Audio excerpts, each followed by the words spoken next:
महाराष्ट्र और उत्तर प्रदेश की जो सीटें हैं बाई इलेक्शन की, इन तमाम सीटों पर 9 सीटें हैं उत्तर प्रदेश की, और पूरे महाराष्ट्र में कल वोटिंग का दिन है। झारखंड में वोटिंग हो चुकी है, लेकिन वोटिंग से ठीक एक दिन पहले सोशल मीडिया पर एक वीडियो ने कोहराम मचा दिया है और विपक्ष को मौका दे दिया है भारतीय जनता पार्टी के साथ साथ देश के प्रधानमंत्री पर हमला बोलने का, जो लगातार ये कहते रहे हैं ना खाऊंगा ना खाने दूंगा, लेकिन भारतीय जनता पार्टी के एक बड़े नेता को रंगे हाथों पैसे बांटते हुए पकड़ा गया है।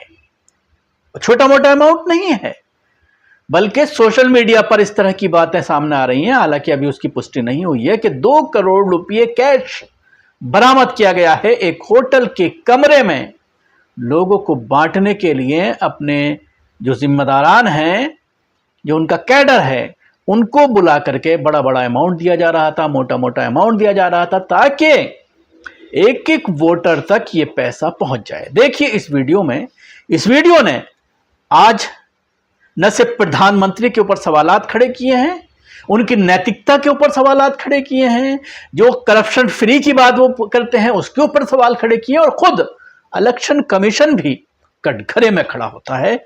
इस वीडियो को देख लीजिए, लोकतंत्र को शर्मसार करने के लिए ये वीडियो काफी है।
तो यह है भारतीय जनता पार्टी का राष्ट्रीय महासचिव विनोद तावड़े। ये पैसे बांटते हुए रंगे हाथ तो पकड़ा गया है। एमवीए के जो नेता हैं उन्होंने इसको बाकायदा कैमरे के सामने इसको पकड़ा है, और पुलिस की मौजूदगी में यह पैसा बांटा जा रहा था, यानी सरकार और प्रशासन के संरक्षण में लोकतंत्र की हत्या की जा रही थी। पुलिस वाले भी इस कैमरे में आप देख सकते हैं, इस वीडियो में देख सकते हैं, नजर आ रहे हैं। और इसके बाद एक बड़ा सवाल, सबसे बड़ा सवाल प्रधानमंत्री और इलेक्शन कमीशन के ऊपर खड़ा हो रहा है, जिसको लेकर के ओवैसी ने एक ट्वीट किया है, इन दिस वोट जिहाद क्वेश्चन मार्क, धर्म युद्ध क्वेश्चन मार्क, एक है तो सेफ हैं, बटेंगे तो डैश डैश डैश करके उन्होंने इस वीडियो को शेयर किया है।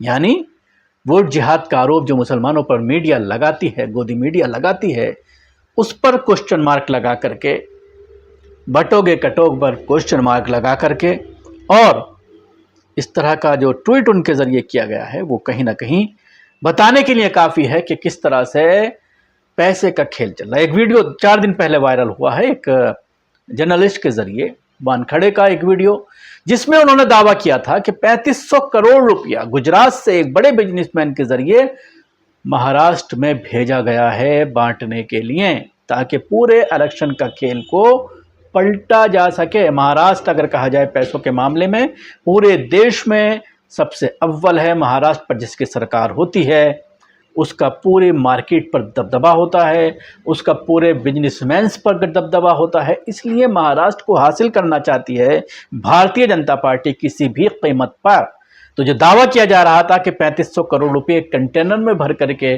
गुजरात से महाराष्ट्र भेजे गए हैं, तो इस खेल के बाद ये दावा सही साबित होता हुआ नजर आ रहा है। इसके साथ ही मैं आपको बताना चाहूंगा कि अब एक नया खेल जो देखने में आया है, हरियाणा और जम्मू एंड कश्मीर के रिजल्ट सामने आए हैं, उसमें एक बड़ा खेल सामने आया है। अपने टीवी स्क्रीन पर आप ये स्क्रीनशॉट्स देख सकते हैं, जिसमें वोट फॉर डेमोक्रेसी की रिपोर्ट है कि हरियाणा और जम्मू कश्मीर में वोटर टर्नआउट में हेरा फेरी और ईवीएम में गड़बड़ी सामने आई है। ये उनकी बात सामने आई है। वोटर टर्नआउट को लेकर के एक बड़ा खेल किया जा रहा है पिछले कुछ दिनों से।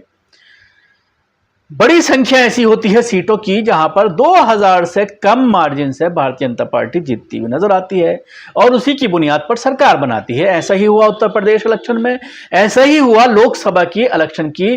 तकरीबन 35 सीटें ऐसी हैं जिसमें बहुत ही कम मार्जिन से भारतीय जनता पार्टी जीती है। तो इन्हीं जो मामूली से जो वोट होते हैं, 500 से कम वोट जो होते हैं, जिन पर बड़ी संख्या में भारतीय जनता पार्टी अपनी जीत हासिल कर रही है, इसी में खेल किया जाता है। और इसके लिए जो वहां पर ऑब्जर्वर होता है इलेक्शन कमीशन का, उसके अलावा डीएम, एसएसपी, ये तमाम लोग किसी ना किसी तरह से घालमेल करते हैं और उसके बाद सीट को जीत लिया जाता है। तो ये तमाम तरह के हथकंडे, चाहे वो ईवीएम की बात करें, वोटर टर्नआउट को के आंकड़ों को किस तरह से खेलना है उसकी बात करें, या फिर पैसे का इस्तेमाल वोट लेने के लिए, ये तमाम चीज़ें ऐसी हैं जो दर्शाती हैं कि किस तरह से भारतीय जनता पार्टी किसी भी कीमत पर सत्ता में बना रहना चाहती है।